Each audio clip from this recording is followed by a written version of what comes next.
इतिहास को कहानी के तरह अगर पढ़ेगा तो ही समझ में आएगा। अगर तुम उसको बीच में थोड़ा से भी स्किप कर दिया तो समझ में नहीं आएगा। जैसे कि कोई पिक्चर चल रहा है तो तुम 10-15 मिनट के लिए पिक्चर चालू ही है, तुम देखते देखते देखते देखते 10 मिनट के लिए कोई दोस्त आ गया, उससे बात करने लगा, फिर आके बैठेगा तो तुमको पिक्चर पूरा समझ में नहीं आएगा। ठीक उसी प्रकार से ये एक तरीका का कहानी है। क्या है?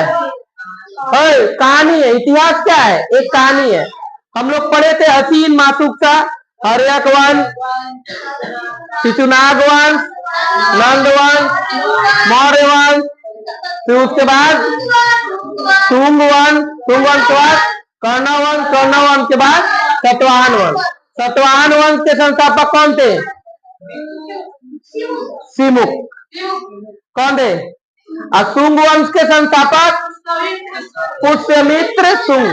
देखो, जब मौर्य वंश जब खत्म हुआ, मौर्य वंश के सबसे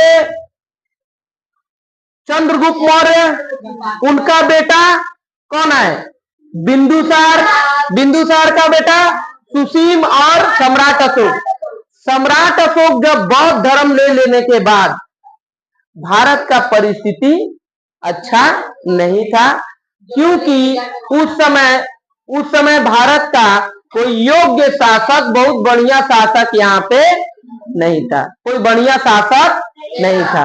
अब देखो, तो कोई बढ़िया शासक नहीं था, जिसके वजह से उस समय 4 गो विदेशी आक्रमण हुआ और वो लोग आके धीरे धीरे चारों तरफ बस गया। समझ में आया? क्या हुआ? बस गया, माने भारत में रहने लगा। देखो, कोई कंधार में जाके बसा अफगानिस्तान में, कोई तक्षशिल में पाकिस्तान में।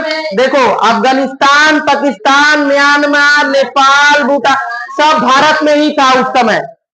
उस समय किसमें था? भारत एक अखंड भारत था। क्या था? अखंड भारत। उस समय कंधार जो था वो अफगानिस्तान में था, तक्षशिल जो था पाकिस्तान में, मथुरा उत्तर प्रदेश में, मथुरा उत्तर प्रदेश यानी यूपी में, ठीक है। उसके बाद उज्जैन में मध्य प्रदेश, उज्जैन मध्य प्रदेश, नासिक महाराष्ट्र,